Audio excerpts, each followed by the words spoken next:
পাক জাল্লা জালালুহু ওয়া নওয়ালুহু আমাদের সকলকে মাফ করেন, সমস্ত মুসলমানকে মাফ করে দেন, জান্নাতুল ফিরদাউস আমাদের জন্য মঞ্জুর করেন, জাহান্নাম থেকে আল্লাহ তাআলা আমাদেরকে বাঁচান, আল্লাহর ওলি আমাদের সকলকে বানায় দেন, আমাদের সকল আপনজন প্রিয়জন সকলকে বানায় দেন। আর এই মাদ্রাসাকে আল্লাহ পাক কিয়ামত পর্যন্ত যেন কবুল করেন। বড় বড় উলামায়ে দ্বীন আউলিয়া ইকরাম যেন এই মাদ্রাসা থেকে পয়দা হয় কিয়ামত পর্যন্ত আল্লাহ তাআলা কবুল করেন। আজকের এই মজলিসে আলহামদুলিল্লাহ অনেক উলামায়ে ইকরাম আসছেন, মুহাদ্দিসিন ইকরাম, মুফতিয়ান ইকরামও আসছেন, আবার কিছু সাধারণ মুসলমান ভাইরাও আসছেন। তো সকলের জন্যই কিছু দ্বীনি কথা বলার আল্লাহ আমাকে তৌফিক দান করেন। পয়লা তো এই কথা বলবো যে ভাই আমরা সব গুনাহগার মানুষ, আমরা সবই গুনাহগার। গুনাহ সহ তো আর জান্নাতে যাওয়া যাবে না। হ্যাঁ, বিনা উযুতে নামাজ পড়া যায়? নামাজ হলো আল্লাহ পাকের খাস দরবার।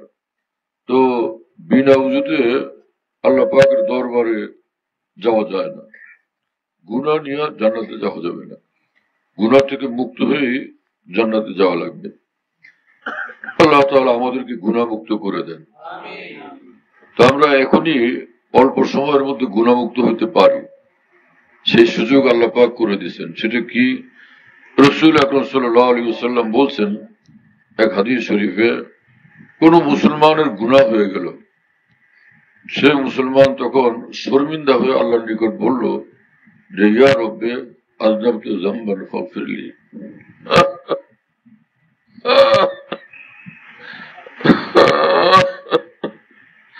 আল্লাহ, আমার তো গুনাহ হয়ে গেছে, আপনি আমাকে মাফ করে দেন। তো সঙ্গে সঙ্গে রব্বুল আলামিন ফেরেশতাদেরকে বলেন যে আলিম আবদি, এক রিওয়ায়াতে আয়ালাম আবদি, এক রিওয়ায়াতে আলিম আবদি, এক রিওয়ায়াতে আলিম আবদি আন্না লাহু রাব্বান ইয়াগফিরু যামবা ওয়া ইয়াখুযু বিহি। আমার বান্দা অন্তর থেকে এটা জানে যে তার একজন রব আছেন, এই গুনাহ হয়ে যাওয়ার কারণে তিনি তাকে মাফও করতে পারেন, আবার তিনি তাকে শাস্তিও দিতে পারেন। ফেরেশতারা তোমরা সাক্ষী থাকো, আন্নী কাদ গফারতু লাহু, আমার এই বান্দাকে আমি মাফ করে দিলাম। পৃথিবীর বিখ্যাত আলেমে দ্বীন এবং ফকিহ মুফাসসির হাকিমুল উম্মত মুজাদ্দিদুল মিল্লাত মাওলানা শাহ আশরাফ আলী থানভী রাহিমাহুল্লাহ তাআলা চিশতিয়া, কাদেরিয়া, নকশবন্দিয়া, মুজাদ্দিদিয়া সব তরিকার যিনি ইমাম ছিলেন, তিনি বলেন যে আমার ভাই মুসলমান, আমরা সকলে গুনাহগার। যখন আমার রাসূল রাহমাতুল লিল আলামিন সাল্লাল্লাহু আলাইহি ওয়াসাল্লাম এই কথা বলেন যে আল্লাহর কাছে একটু ঠোঁট ঠেলায়া ক্ষমা চাইলেই তিনি ক্ষমা করে দিবেন, ভাইরে আমরা কি মুখ দিয়ে এই কথাটা বলতে পারি না যে আল্লাহ আপনি আমাদের মাফ করে দেন, আল্লাহ আপনি আমাকে মাফ করে দেন? এটুকু বললেই তো আল্লাহ মাফ করে দেন। তা আমরা সকলে আল্লাহর কাছে বলি যে আল্লাহ আমি গুনাহগার, আমাকে আপনি নিজ দয়াতে মাফ করে দেন।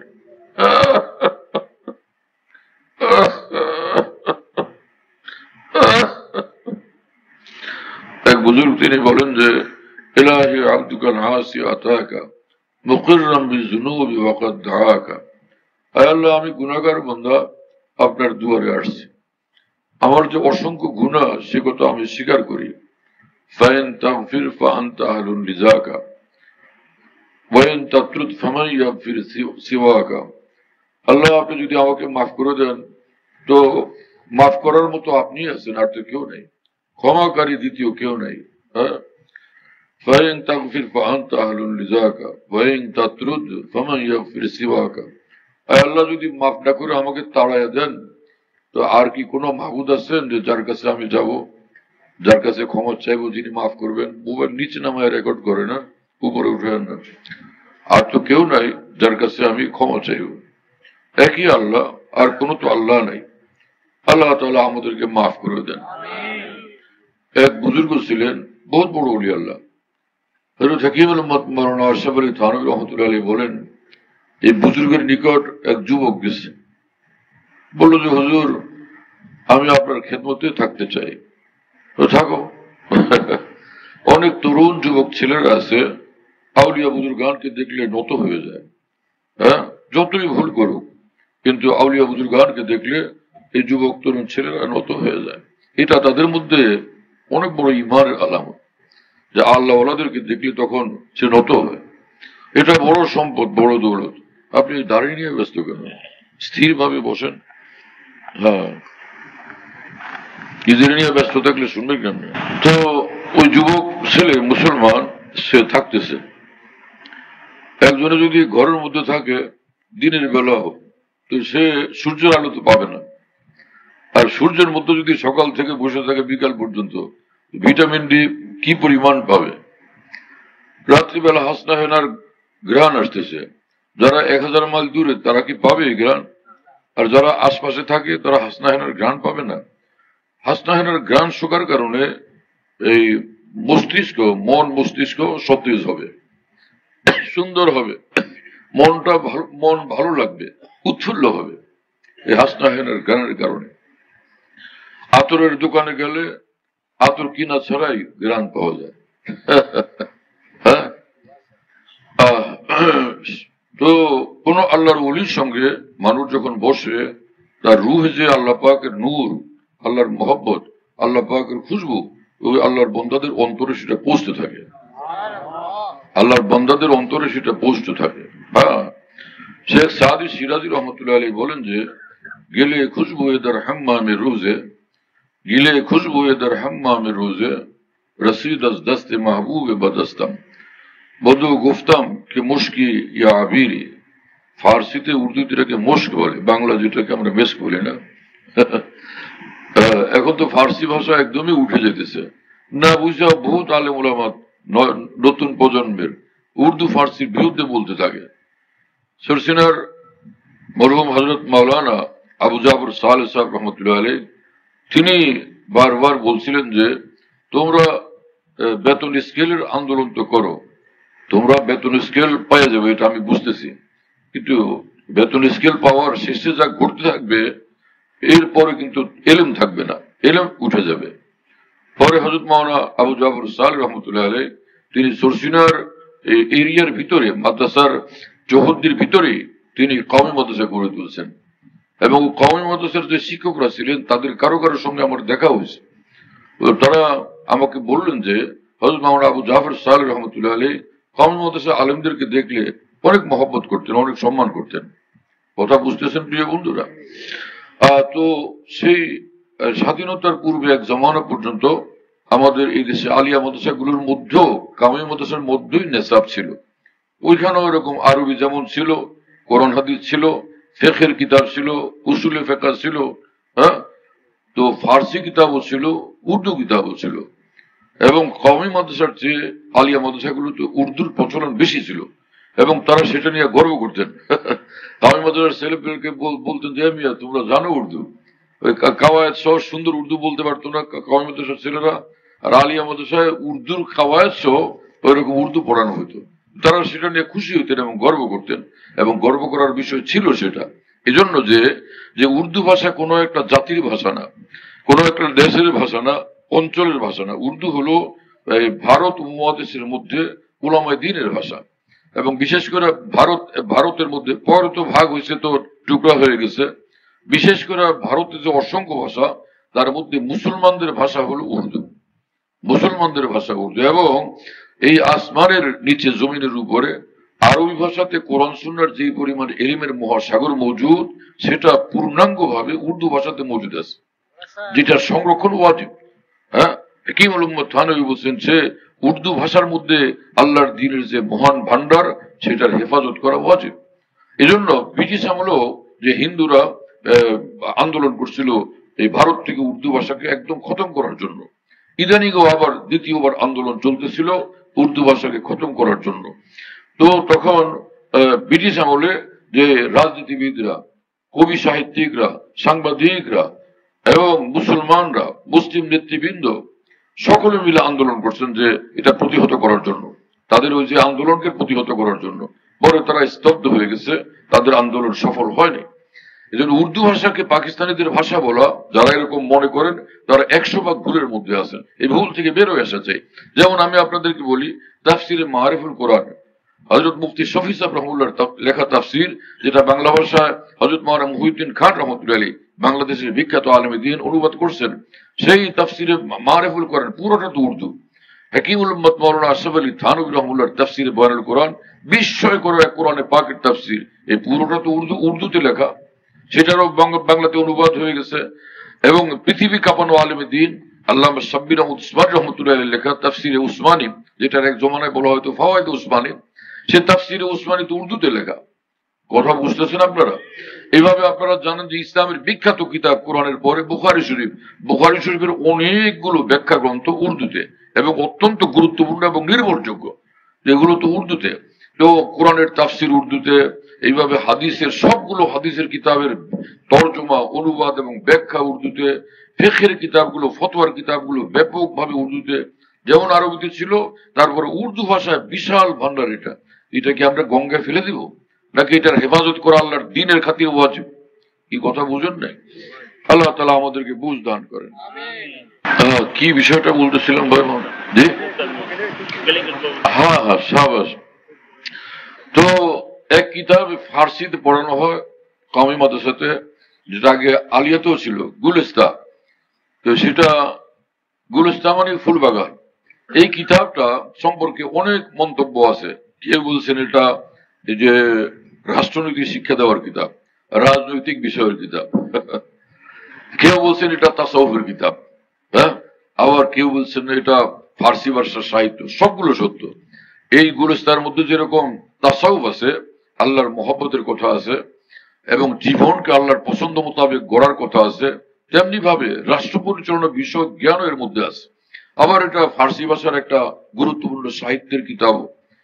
তো এই কিতাবের মধ্যে শেখ সাদি রহমতুল্লাহ আলাইহি বলেন, গিলে খুশবু এদের হাম্মামে রোজে রসিদ আজ দস্তে মাহবুবে বদাস্তাম।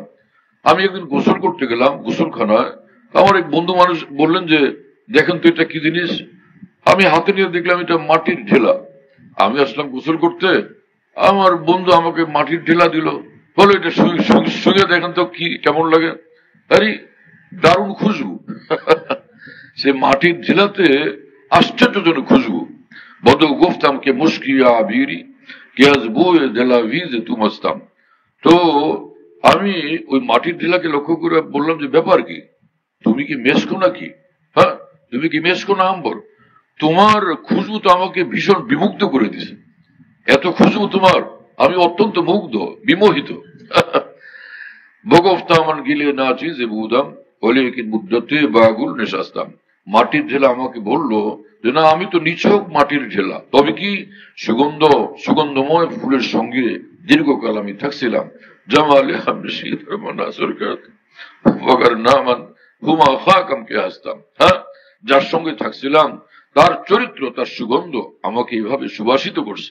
আর না হলে বাস্তবিক পক্ষে আমার হাকিকত হলো আমি নিরেট মাটি। আমি নিরেট মাটি, কিন্তু যেই খুশবুদার ফুলের সঙ্গে থাকছিলাম, সেই খুশবুদার ফুলের উসিলাতে, তার সান্নিধ্যের বরকতে আমি এরকম খুশবুদার এবং সুবাসিত হয়ে গেছি।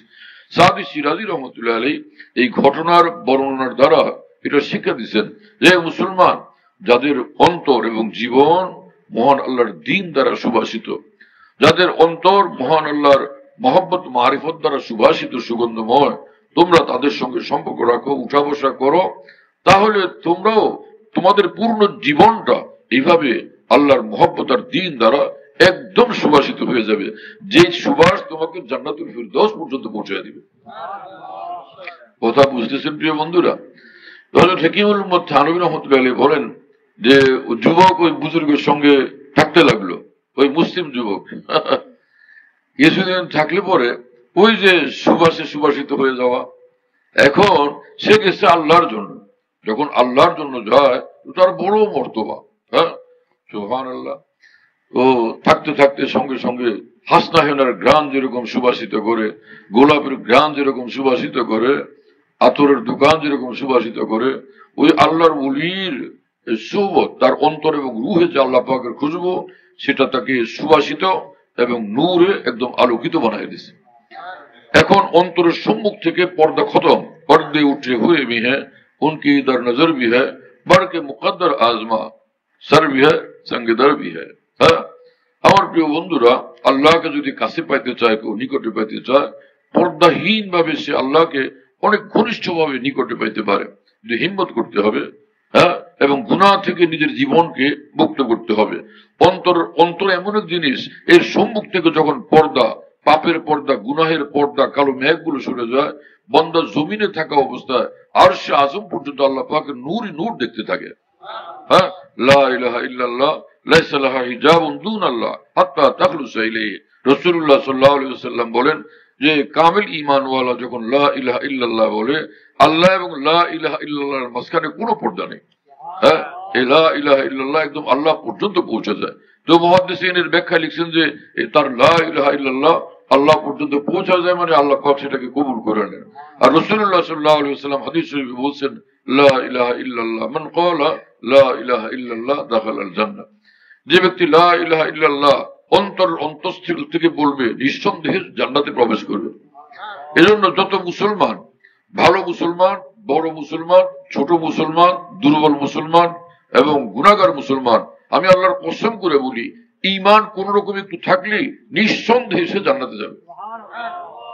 এই কথা বুঝতেছেন প্রিয় বন্ধুরা? ওয়াজ করতে গিয়ে অনেক আলেম মানুষ, ওয়াজিদ, মৌলভী সাহেব লোকেরা, পীর সাহেব লোকেরা এমন ভাবে মুসলমানদেরকে কোরআন হাদিসের কথার ব্যাখ্যা দেন, মনে হয় সব মুসলমান সোজা জাহান্নামে যাবে। আরে ভাই, কি ধরনের কথা? মুসলমানদেরকে হিম্মত আফজাই করো, তাদের মনোবল বাড়ানোর চেষ্টা করো। যখন একটা লোক সে এতদিন পর্যন্ত জানতো না যে ব্যাপার কি, হ্যাঁ, পরে কারণ সে ঝড় তুফান আসছিল, ভূমিকম্প হয়েছিল, তো সব তার খানদান শেষ হয়ে গেছে। পরে বড় হওয়ার পরে আস্তে আস্তে লোকদের কাছে জানতে জানতে সে জানতে পারলো যে আরে আমি তো বাদশার শাহজাদা, আমি বাদশার বংশধর। সে লোক কি চোর চামারের মতো চলবে? সে কি বেতনপট্টিতে যাবে? যখন সে বুঝতে পারবে যে আমি বাদশার ছেলে। মাওলানা জালালউদ্দিন রুমি রহমতুল্লাহ আলাইহি মসনবী শরীফে এক ঘটনা বয়ান করছেন। সে ঘটনা হলো যে বাঘের বাচ্চা সে কিভাবে জানি ওই ছাগলের এখানে ছাগলদের সঙ্গে একত্রিত হয়ে গেছিল, বাঘের বাচ্চা। তো সব ছাগলের বাচ্চারা যেভাবে থাকে, বাঘের বাচ্চা ওদেরকে আপন মনে করে একসঙ্গে থাকে, খায় লয়, আরাম করে, ফুর্তি করে, এইভাবে ও জীবন কাটাইতেছিল। ওই বাঘের বাচ্চা বাচ্চাই ওইভাবে থাকতে লম্বা জমানা গেছে।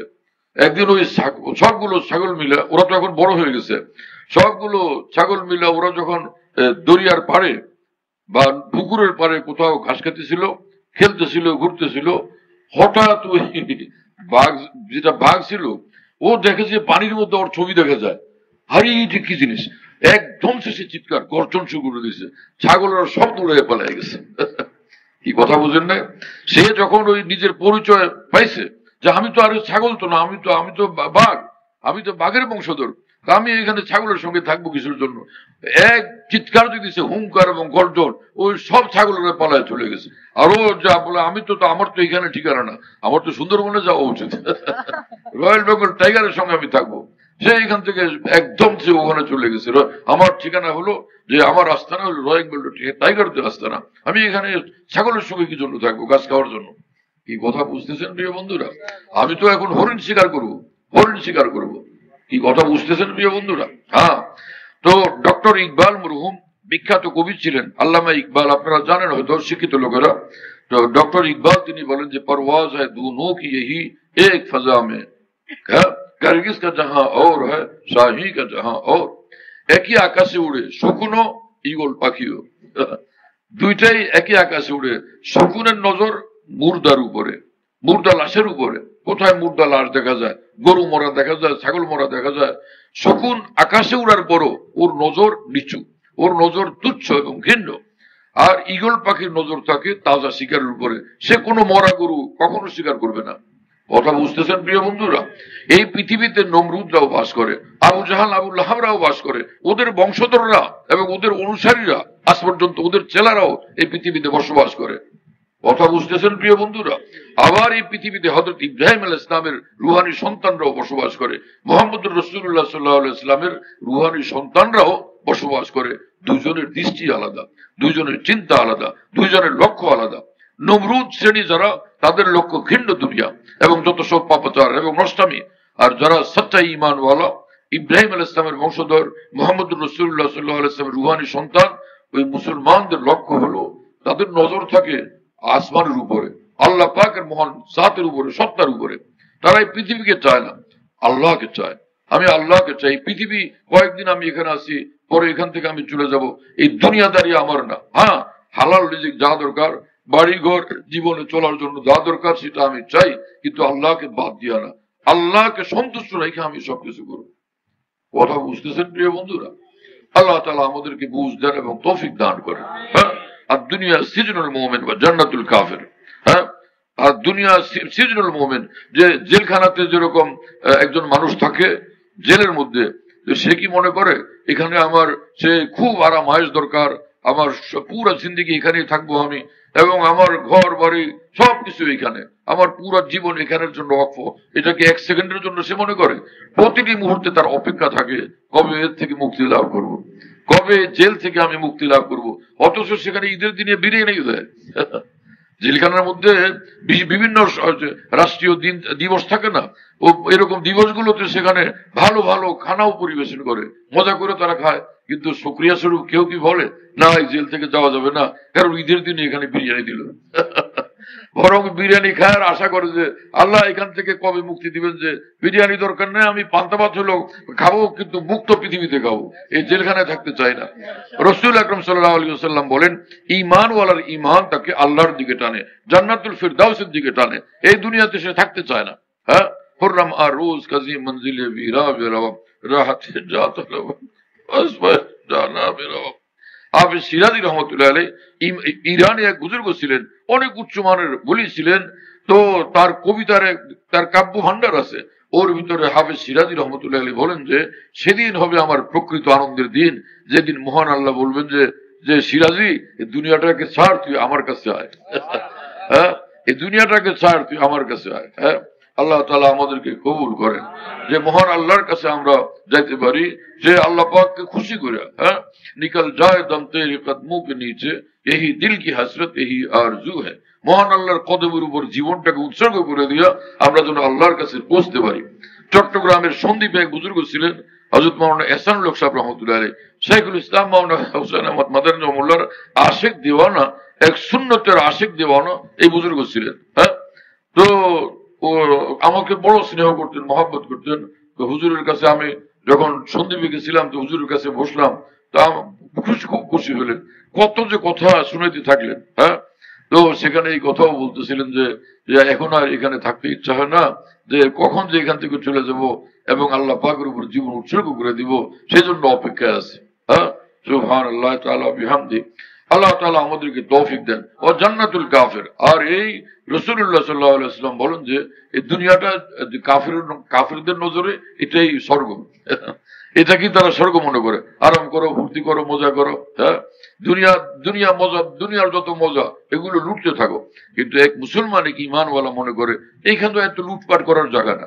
হ্যাঁ, এখানে থাকবো, হালাল ভাবে চলবো, খাবো, কিন্তু সে মনের মতো খাবো, আচ্ছা রকম খাবো, জান্নাতুল ফিরদাউসে গিয়া।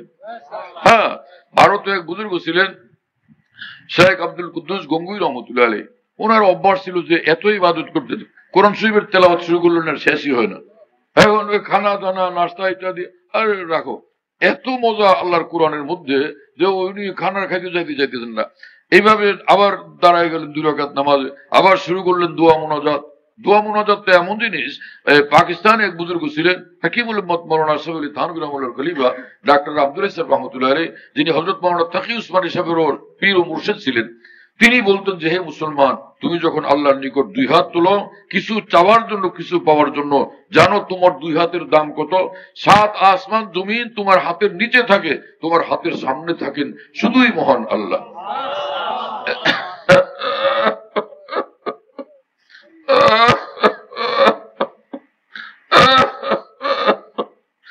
একজন মুসলমান, এক ঈমানওয়ালা আল্লাহ পাকের নিকট দুয়ার মধ্যে মিনতি করতে করতে হাত তুললে আল্লাহ আল্লাহ তার হাতের এত মর্যাদা, এত দাম, এত মর্যাদা। হ্যাঁ, সুবহানাল্লাহ তাআলা বিহামদি। হ্যাঁ, এক হাদিস শরীফের আলফাজ قال رسول الله صلى الله عليه وسلم قال الله تبارك وتعالى انا مع عبدي اذا دعاني। বান্দা যখন আমাকে ডাকে আমি আমার বান্দার একদম সঙ্গে হয়ে যাই। আনা মা আবদি। এক রিওয়ায়াত আছে আনা মা আবদি ইযা যাকারানি। বান্দা যখন আমার জিকির করে আমি আমার বান্দার একদম সঙ্গে হয়ে যাই। জিকিরের এই হাদিসে পাকে কত বড় ফজিলত, কত বড় মর্তবা প্রমাণিত হয়। বান্দা আল্লাহর জিকিরে মশগুল, আল্লাহ পাক বান্দার সঙ্গে মশগুল। আল্লাহু আকবার। এত বড় আজিমুশান আমল জিকির। এজন্য तमाम আউলিয়াউল্লাহ, तमाम আকাবের দ্বীন আল্লাহ পাকের জিকিরের ইহতিমাম করতেন। সাহাবায়ে কেরাম রাদিয়াল্লাহু আনহুম জিকিরের ইহতিমাম করতেন। ইয়া আইয়ুহাল্লাযীনা আমানু যিকুরুল্লাহ যিকরান কাসীরা। হ্যাঁ, রাসূল আকরাম সাল্লাল্লাহু আলাইহি ওয়াসাল্লাম বলেন লা ইয়াজালু লিসানুকা রাতবান মিন যিকরিল্লাহ। যে রাসূলুল্লাহ সাল্লাল্লাহু আলাইহি ওয়াসাল্লাম বলেন যে আল্লাহ পাকের জিকিরের নূর দ্বারা তোমার জিহ্বাটা যেন তাজা থাকে, হ্যাঁ, ভিজা থাকে। জিকিরের রস দ্বারা তোমার জিহ্বা যেন ভিজে থাকে, সবসময় সিক্ত থাকে। এই কথা বলে রাসূলুল্লাহ সাল্লাল্লাহু আলাইহি ওয়াসাল্লাম। হাফিজ হুজুর রহমাতুল্লাহ আলাইহি সব সময় আল্লাহ পাকের জিকিরে মশগুল থাকতেন। আর সব মানুষ ব্যস্ত কাজে করবে, হুজুরের ঠোঁট দুইটা খালি নড়তেছিল, এরকম মাছ যেরকম পানির মধ্যে ঠোঁট নোট নাড়তে থাকে, হাফিজ হুজুর রহমাতুল্লাহ ঠোঁট এরকম নড়তে থাকতো। আমার পীর মুর্শিদ আরিফ বিল্লাহ মাওলানা শাহ হাকিম মোহাম্মদ আখতার সাহেব রহমতুল্লাহ আলাইহি আমাদেরকে বলছিলেন যে এই পৃথিবীতে বড় আউলিয়া আমি অনেক দেখছি, কিন্তু হাফিজ হুজুর যে পরিমাণ আল্লাহর জিকিরে মশগুল থাকেন, এইরকম জিকিরে মশগুল কোনো ওলি আমার দুই চোখে আমি দেখিনি। এত তিনি আল্লাহ পাকের জিকির করতেন। কথা বুঝতেছেন প্রিয় বন্ধুরা?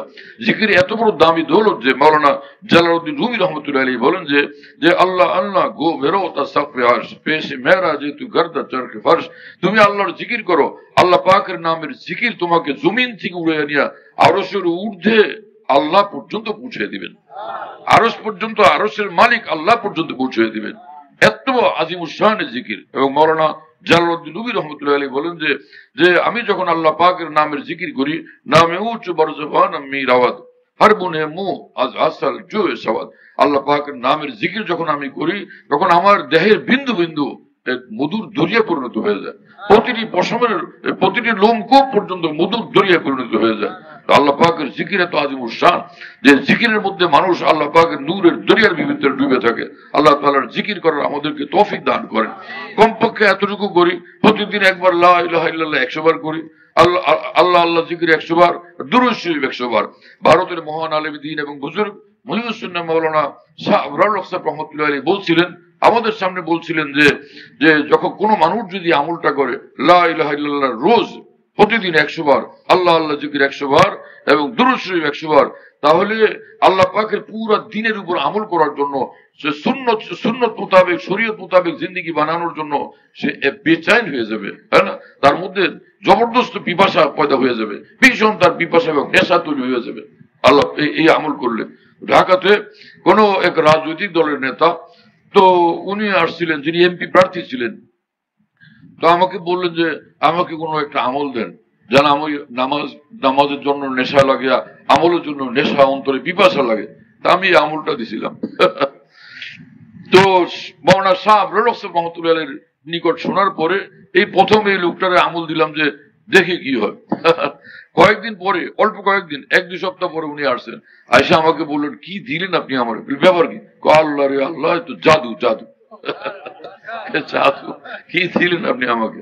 কথা বুঝতেছেন প্রিয় বন্ধুরা? হ্যাঁ, আল্লাহ আমাদেরকে কবুল করেন, তৌফিক দান করেন। সকল মুসলমান ভাইরে আমল শুরু করে দিই। লা ইলাহা ইল্লাল্লাহ প্রতিদিন 100 বার, আল্লাহ আল্লাহ জিকির 100 বার এবং দুরূদ শরীফ 100 বার, যে কোনো দুরূদ শরীফ পড়েন। হ্যাঁ, হাদিসে কুদসিতে আছে রাসূলুল্লাহ সাল্লাল্লাহু আলাইহি ওয়াসাল্লাম বলেন যে লাউ আন্না সামাওয়াতি সাবা ওয়া আমিরাহুন্না গায়রি ওয়াল আরদিনা সাবা ওয়াজিনা ফি কিফাতিন ওয়া লা ইলাহা ইল্লাল্লাহ ফি কিফাতিন লামালাত বিহিন্না লা ইলাহা ইল্লাল্লাহ। যে আল্লাহ পাক জাল্লা জালাল ওয়া মানওয়ালু নিজে হাদিসে কুদসিতে বলেন যে 7 আসমান এবং 7 আসমানের মধ্যে যা আছে আর 7 তবক জমিন সবটাকে যদি এক পাল্লায় রাখা হয়, আর কোন মুসলমানের একবারের লা ইলাহা ইল্লাল্লাহকে আরেক পাল্লায় রাখা হয়, তো লা ইলাহা ইল্লাল্লাহর পাল্লা ভারী হয়ে যাবে। কথা বুঝতেছেন প্রিয় বন্ধুরা? তো লা ইলাহা ইল্লাল্লাহ যার মধ্যে থাকবে সে ইনশাআল্লাহ জান্নাতুল ফিরদাউস, জান্নাত পর্যন্ত পৌঁছে যাবে। কথা বুঝতেছেন প্রিয় বন্ধুরা? সব মুসলমান জান্নাতে যাবে। আর আরেক হাদিস শরীফ শুনেন, অনেক মৌলভী সাহেব বলবো যে আপনি এরকম জোর করে বলেন কি জন্য? হ্যাঁ, আল্লাহ তাআলার মেহেরবানি, আমার আকাবের দিনের বরকতে, আমার বুজুর্গানের দিনের বরকতে যত দিনের কথা বলার তৌফিক হয়, প্রত্যেকটা স্ট্রং দলিল প্রমাণাদি পেশ করারও আল্লাহ পাক তৌফিক দান করেন। হ্যাঁ, সব মৌলভী সাহেব পরে মাথা নত করতে বাধ্য হয়, কারণ আলেমীদের শানি হলোই যে কোরআন সুন্নাহর দলিল পাইলে আর কোনো কথা নাই তার কাছে, যে ভাই ঠিক আছে ভাই ওকে। তো এই যে কথা বললাম যে সব মুসলমান যারা সব ইনশাআল্লাহ জান্নাতে যাবে, এটা দলিল শোনাবো আপনাদেরকে। রাখেন, দলিল শুনে দিয়েছি। মুসলমানদেরকে সাহস দেন, সাহস বাড়ান। মুসলমান এই সকল কথা শুনে আরো চুরি করবে, আরো ডাকাতি করবে, আরো নষ্টামি করবে তা না, বরং তার মধ্যে ঈমান যখন জাগে তখন সেই নতুন ভাবে ঈমান যখন তার মধ্যে জাগ্রত হয়, ঈমান তাকে তখন আল্লাহর দিকে টানে। হ্যাঁ, আল্লাহর মহব্বত যখন তার পয়দা হয় অন্তরে, আল্লাহর প্রতি সুধারণা যখন তার মধ্যে পয়দা হয়, এই সুধারণার নূর তাকে মহান আল্লাহর দিকে, জান্নাতুল ফিরদাউসের দিকে টানতে থাকে। সেই হাদিস শরীফ কি জিনিস? قال رسول الله صلى الله عليه وسلم تموتون كما تحيون تموتون كما تحيون وتحشرون كما تموتون। কি হুজুররা এখনো বুঝতে পারেন নাই? হ্যাঁ, এখনো বুঝতে পারেন নাই? হযরত ইমাম আজম আবু হানিফা রাদিয়াল্লাহু তাআলা আনহু, তো হযরত ইমাম আজম আবু হানিফা রাদিয়াল্লাহু তাআলা আনহু উনি একটা মসলা বলছেন, একটা মাসলা, একটা ফতোয়া দিয়েছেন। আর ওই জমানার বড় বড় বিখ্যাত আলেমরা ভিন্ন ফতোয়া দিচ্ছেন, ইমাম আজমের কথার সঙ্গে সেটা মিলে না, উল্টা। কি কথা বুঝতেছেন প্রিয় বন্ধুরা? সেটা কি? সেটা হলো এই যে এক মহিলা, হ্যাঁ, স্বামী আর স্ত্রী দুজনে আলাপ করতেছে। পরে ও মহিলা বলল যে, স্বামী বলল যে তুমি এমন কালা, তুমি যদি ফর্সা না হও, তাই না, তুমি যদি ফর্সা না হও বরং কালাই, তাহলে তুমি সুন্দরী এটা মনে হয় না। তুমি সুন্দরী যদি তুমি সুন্দরী না হও, তাহলে তোমার তিন কথা বুঝো না নাকি? হ্যাঁ, তাহলে তোমার তিন কথা। কিছুক্ষণ পরে সে তো মুসলমান, হঠাৎ আরে এটা কি? আমাদের বাড়ি হলো ভোলা, লালমোহনে, এক লোক পাগলা জুতের ছিল, পাগলা জুতের ছিল। ওই পোলাফানে ওরা ডিস্টার্ব করতো। তো বিলের মধ্যে গেলে সব ছেলেরা ভিড় করতো, এইটা সেটা বলতো, ওই লোক আবার একটা উত্তর দিত, ছেলেরা ফুর্তি করতো। একদিন ছেলেরা দল বেঁধে, বাস্তব ঘটনা, ছেলেরা দল বেঁধে ধরছে, কাকু তোমার আজকে একটা মজার কথা কো। বলে সেটা কি? তুমি কও যে আমার বউরে তিন কথা, একদম ডাইরেক্ট করা।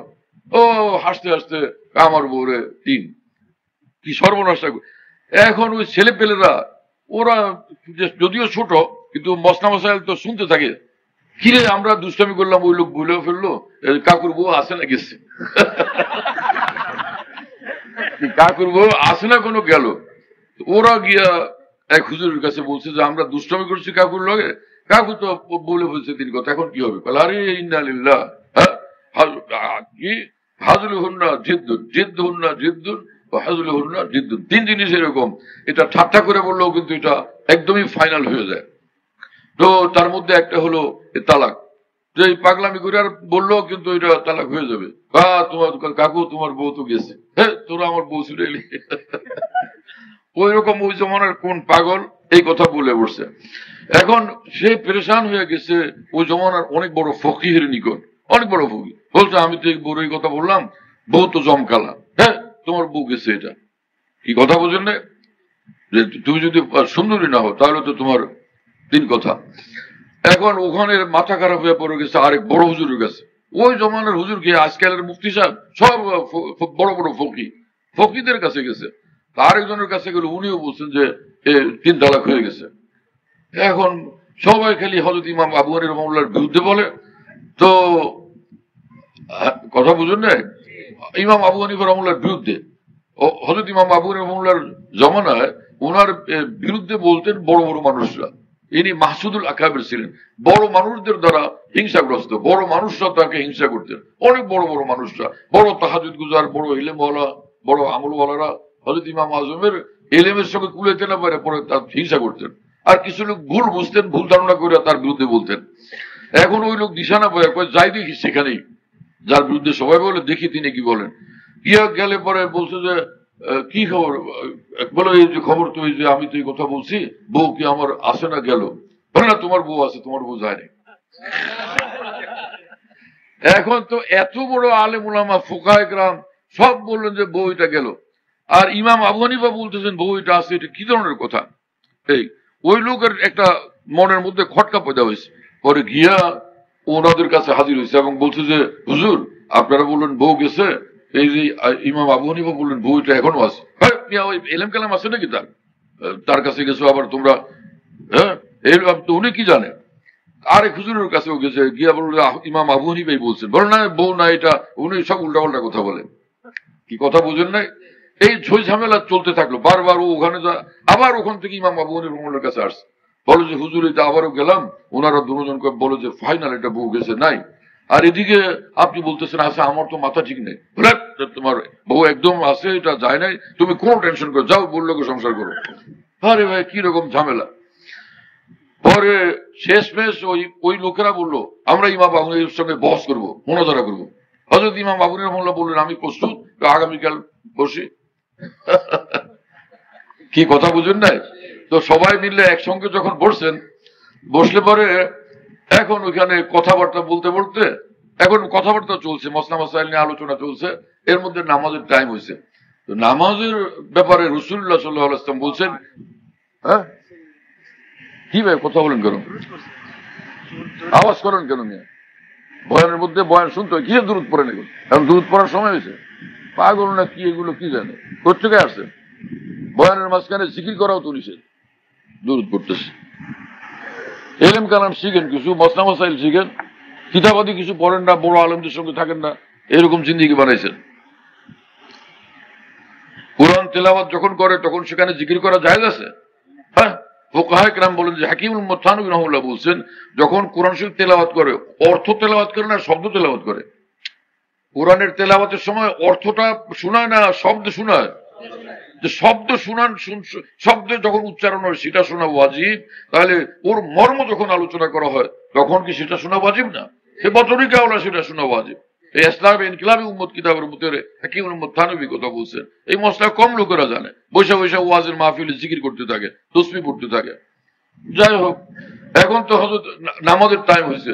হাদিস শরীফে রাসূলুল্লাহ সাল্লাল্লাহু আলাইহি ওয়াসাল্লাম বলছেন যে বড় আলেম যিনি, তিনি ইমাম হবেন। যিনি বড় আলেম তিনি ইমাম হবেন। এখন যত হুজুররা ওখানে হাজির, এখন তারা বলে যে এখন কি করবো, এখন তো নামাজের টাইম, ইমাম তো বানান লাগবে, এখন কি করা, নিরুপায়। পরে হযরত ইমাম আজমকে বললেন যে আপনি নামাজ পড়ায় দেন। বিরোধিতা যতই করে, কিন্তু সামনে উপস্থিত হওয়ার পরে এখন দেখে যে না, আসলে তো বড় গুণী, যে এখন কোরআন হাদিসের উল্টা করবেন তারা। এমনি দুই কথা পিছনে বললাম, কিন্তু সামনে সামনে এখন কেমনে এরকম কিছু বলি।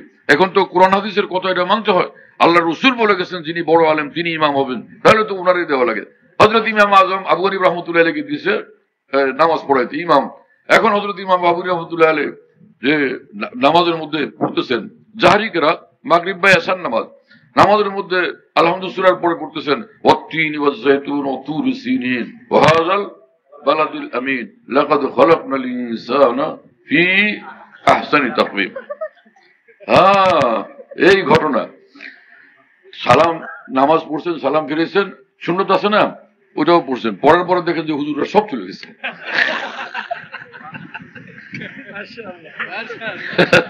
কারণ তারা তো এই মৌলবী না, তারা তো সব বড় বড় ফকিহ।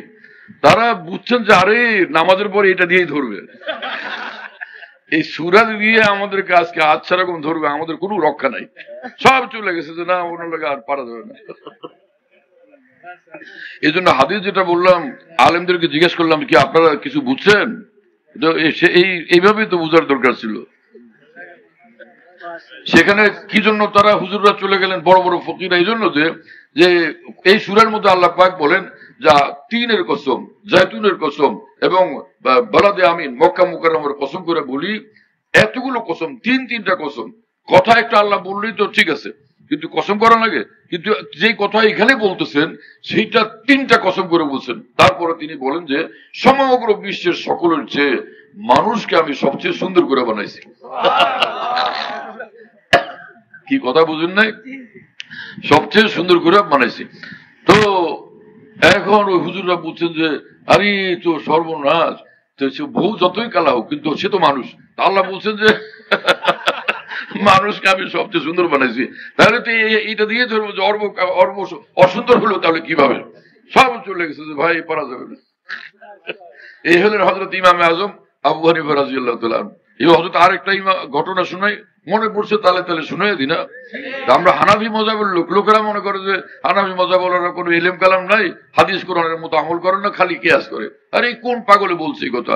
ইমামে আজম আবু হানিফা রাহমাতুল্লাহি আলাইহির মজাব হলো যে একটা জয়ীফ হাদিস যদি পাওয়া যায় সেখানে কিয়াস করা যায় যে সেই জয়ীফ হাদিসের উপরে আমল করতে হবে।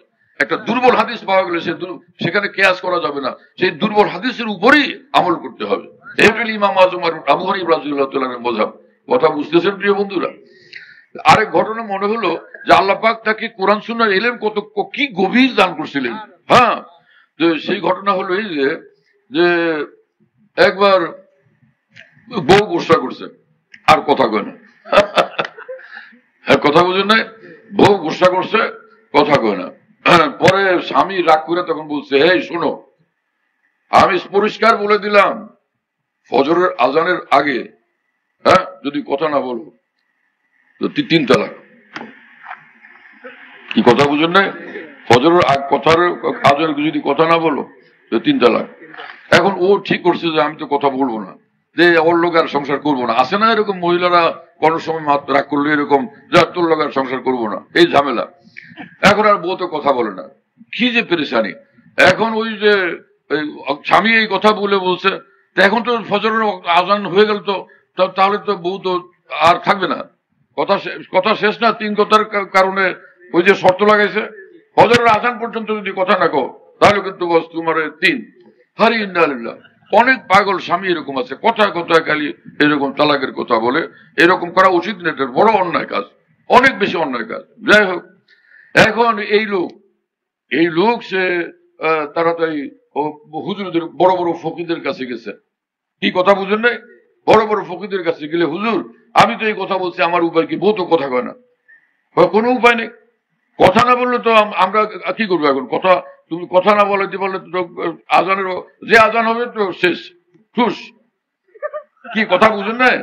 এই এখন কয়েক বড় বড় আলেমের কাছে গেছে, বড় ফকি, আলেম না খালি বড় ফকি, বড় বড় শরীয়তের মানে আইন শাস্ত্র সম্পর্কে যারা একদম অনেক বড় বিশেষজ্ঞ এই ফকি। তো তাদের কাছে গিয়া, কয়েকজনের কাছে গিয়া বলল না কোনো সমাধান নেই। ভাই কথা না বললে তো আমরা কি করবো? কথা তো তার, সে না বললে আমাদের কিছু করার আছে? বলে হুজুর তাহলে বউ কি খুয়ামো? বলে বলেছে বউ রাখার তুমি খুয়াবা কি? তুমি বউ কথা না বললে তো বউ যাবেই, আমরা কি ধরে রাখতে পারবো এটা? এই পরে তো জনাব এখন ওই যে নানান জনে ইমাম আবু হানিফা রাহিমাহুল্লাহ সম্পর্কে নানান কথা বলে, সেজন্য ওরা ওইদিকে যাইতে চায় না।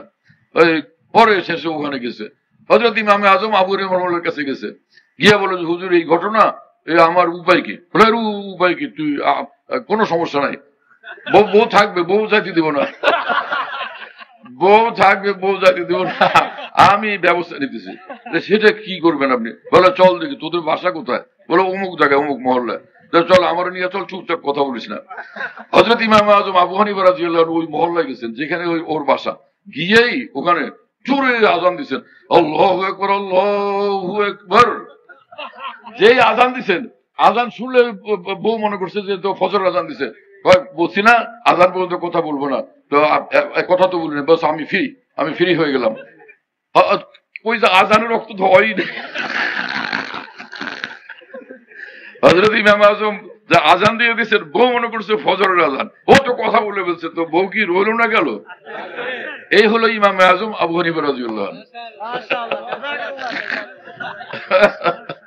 আমি মনে করছিলাম যে এখানে নতুন আসছি এলাকায়, ভাই আর কখনো আসা হয় নাই, এরকম সাদা সিধা কথা বলবো যাতে সকলের দিনের ফায়দা হয়, কিন্তু নানান বিষয়ে আলোচনা হলো। হ্যাঁ, তো হযরতে আপনি বলতেছিলাম যে রাসূলুল্লাহ সাল্লাল্লাহু আলাইহি ওয়াসাল্লাম বলছেন যে তাহইয়াউনা কামা তামুতুনা কামা তাহইয়াউনা, তোমরা যেই রকম দিনই জিন্দেগি, যেভাবে তোমাদের জিন্দেগি থাকবে ঠিক ওই রং আর ওই অবস্থা নিয়ে তোমাদের মৃত্যু হবে। কি কথা বুঝেন নাই? যে অবস্থা নিয়ে সে জীবিত থাকবে সেই অবস্থা নিয়েই তার মৃত্যু হবে। এবং যেই অবস্থা নিয়ে তোমাদের মৃত্যু হবে সেই অবস্থা নিয়ে হাসরের মাঠে উঠবে। কথা বুঝতেছেন? একজন মুসলমান তারে সে নামাজ পড়ে না এক ওয়াক্ত, আজকে ওর বয়স হয়েছে 40, 45, 50, জীবনে এক ওয়াক্ত নামাজ পড়ে নাই, কিন্তু আল্লাহর বিরুদ্ধে বললে ও ওরে জবাই করে দিবে। তুই আমার আল্লাহর বিরুদ্ধে বললি, কোরআনের বিরুদ্ধে বললে ওরে জবাই করে দিবে। রাসূলুল্লাহ সাল্লাল্লাহু আলাইহি ওয়াসাল্লামের বিরুদ্ধে বললে আর কোনো রক্ষা নাই, তোরা দুই খণ্ড করে ফেলবো। এইরকম একজন মুসলমান, তো তার ভিতরে ঈমান আছে কি নাই? ঈমান আছে না? এই লোক এই অবস্থা নিয়ে, এই ঈমানটুকু নিয়ে, এই ঈমানী বৈশিষ্ট্যটুকু নিয়ে সারাটা জীবন কাটাইছে, যদিও সে নামাজ পড়ে নাই। তো রাসূলুল্লাহ সাল্লাল্লাহু আলাইহি ওয়াসাল্লামের হাদিসের মোতাবেক যেভাবে তুমি জীবিত ছিলা, সেই সিফত, সেই অবস্থা, সেই বৈশিষ্ট্য নিয়ে তোমার মৃত্যু হবে। তাহলে এই লোকের ঈমান যখন ছিল, সেই ঈমানটুকু নিয়ে ইনশাআল্লাহ তার মৃত্যু হবে। কি কথা বুঝতেছেন প্রিয় বন্ধুরা? আর সে কাল কিয়ামতে হাসরের মাঠে যখন উঠবে, তো মৃত্যুর সময় যে হালত ছিল সে হালত নিয়ে উঠবে। তো কাল কিয়ামতে যখন উঠবে সে গুনাহগার মুসলমান হিসাবে উঠবে।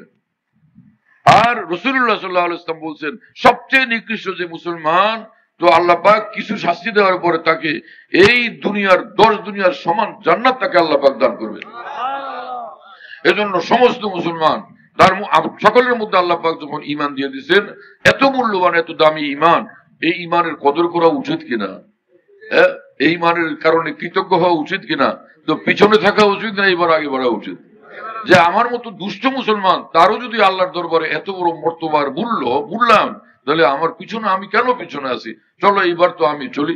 ওই যখন ওই বাঘের বাচ্চা আজকে দেখলো যে আরে আমি তো ছাগল না, ছাগলের বাচ্চা না, আমি তো বাঘের বাচ্চা, ওই দিনই সে ছুটছে যে আমি রয়্যাল বেঙ্গল টাইগারের কাছে চলে যাবো সুন্দরবনে। কথা বুঝতেছেন প্রিয় বন্ধুরা? ঈমানওয়ালাদের এটা বোঝা উচিত যে আমার ঈমান কত দামি। অতএব সেই ঈমানের কারণে এখনই কামিল ঈমানী জিন্দেগি, সুন্দর এক ইসলামী জিন্দেগিতে আমাদের ছুটে আসা উচিত। আল্লাহ তাআলা আমাদেরকে কবুল করেন এবং তৌফিক দান করেন। ডক্টর ইকবাল মরহুম বলছিলেন যে হে লা ইলাহা ইল্লাল্লাহ ওয়ালারা, লা ইলাহা ইল্লাল্লাহ যে বলো যে আল্লাহ ছাড়া আর কাউকে মানি না, আর কোনো মাবুদ নাই, আমাদের কোনো মাবুদ আমি স্বীকার করি না। এই কথা বলার পরে তোমার উপর ভারী দায়িত্ব আছে। সেই দায়িত্বটা হলো এই যে যখন তুমি সকল থেকে নিজেকে বিচ্ছিন্ন করে এক আল্লাহর হয়ে গেছো, এখন আল্লাহ যেদিকে ডাকেন তুমি সেদিকে ছুটবা। এটা হলো তোমার দায়িত্ব। আল্লাহ পাক আমাদেরকে কবুল করেন এবং তৌফিক দান করেন। তো যে কথা বলতেছিলাম সেটা হলো ওই যুবক, ওই বুজুর্গ ওলি আল্লাহ তার সঙ্গে থাকতেছে। এখন ওই যে ফুলের সঙ্গে থাকলে মাটিও সুবাসিত হয়ে গেল, এই ওলি আল্লাহর সঙ্গে কয়েকদিন থাকার পরে ওর আত্মা নূরে আলোকিত হয়ে গেছে, নূরে আলোকিত হয়ে গেছে। একদিন ভোর রাত্রে ওই বুজুর্গের জন্য ওই তাহাজ্জুদের উজু করবেন, পানি নিয়ে আসছে লোটায় করে। তখন হুজুর উজু করতেছেন, ওই বুজুর্গ উজু করতেছেন, আর এই যুবক তখন হুজুরকে বলতেছে যে হুজুর আমি এটা কি শুনলাম? মানে এইমাত্র আসমান থেকে আওয়াজ আসতেছে, আমি শুনতে পাইলাম। আপনাকে লক্ষ্য করে বলা হচ্ছে তুই তাহাজ্জুদ পড়, যত আমল কর, যত কিছু কর, তোর কোনো আমল, তোর তাহাজ্জুদ, কোনো আমল, কোনো ইবাদত আমার দরবারে কবুলের যোগ্য না। এই মাত্র শুনলাম আমি। ওই বুজুর্গ তখন বললেন বাবা তুমি তো শুনছো আজকে, আর আমি 70 বছর যাবৎ আমি তাহাজ্জুদ পড়ি। ভোর রাত্রে যখন তাহাজ্জুদ পড়তে উঠি 70 বছর যাবতই আমি শুনি।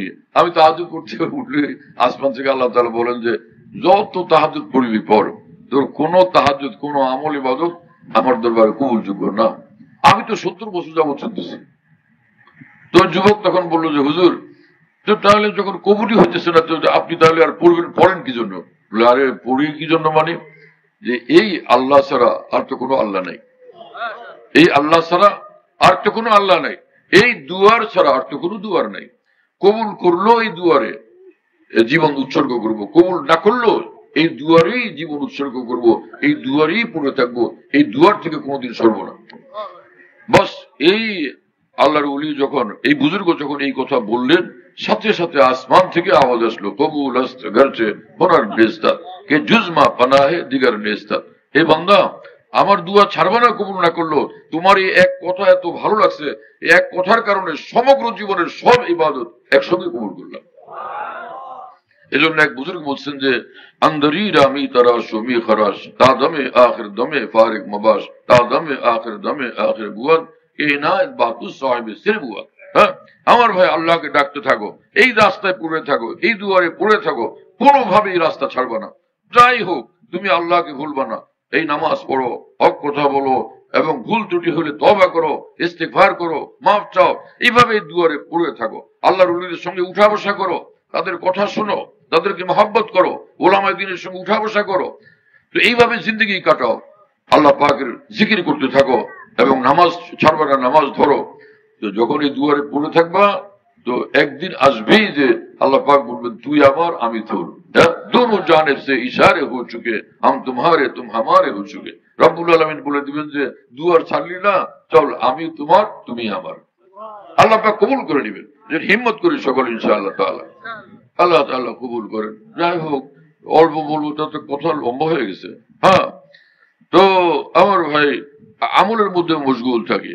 হ্যাঁ, আর এই কথা এখানে আমাদের যে সভাপতি সাহেব শুনাইলেন যে এখানে এক জমানা পর্যন্ত পাপের কাজ হইতো, কিন্তু এই এলাকার মুসলমান ভাইয়েরা হিম্মত করছেন যে না, এ সকল পাপাচার আর অনাচার হইতে পারবে না, এখানে আল্লাহর দ্বীনের কথা হবে। এবং আলেম উলামা তৈরি হয়, সেই জন্য মাদ্রাসা কায়েম করছেন। হাকিমুল উম্মত মাওলানা আশরাফ আলী থানভী রহমতুল্লাহ আলাইহি বলতেন যে এক সেনাবাহিনীর সেনাবাহিনীর ক্যাম্পগুলো, সেনা ছাউনিগুলো দেশ রক্ষা করে, আর এক একটা মাদ্রাসা আল্লাহ পাকের দ্বীন রক্ষা করে। হ্যাঁ, এখন কিছু লোক লাগছে মাদ্রাসার বিরুদ্ধে কোন ছেমলিকে লাগাই দিচ্ছে, সে ভাষণ দেয়, ভিডিওতে ভাষণ দেয়, সে কামি মাদ্রাসার বিরুদ্ধে। আবার কোন ছেমরাকে লাগাই দিচ্ছে, সেও ভাষণ দেয় কামি মাদ্রাসার বিরুদ্ধে। আরে ভাই, যে মাওলানা জালাউদ্দিন রুমি রহমতুল্লাহ আলাইহি বলেন, আকাশে যখন পূর্ণিমার চাঁদ উদয় হয়, তো সারা পৃথিবীর কুত্তারা ওই প্রতিবাদ করে, এই তুই ওইখানে কি করিস, এই তুই কেন আসমানে উঠলি। সারা পৃথিবীতে কুত্তারা ঘেউ ঘেউ করতে থাকে, পূর্ণিমার চাঁদকে প্রতিবাদ করে, তুই ওখানে কি জন্য উঠলি। তো তাই বলে কি সে এই পূর্ণিমার চাঁদের আলো নষ্ট হয়, না সৌন্দর্য নষ্ট হয়, না ওর গতি মন্থর হয় অথবা গতি বন্ধ হয়, কোনোটা কিছু হয়।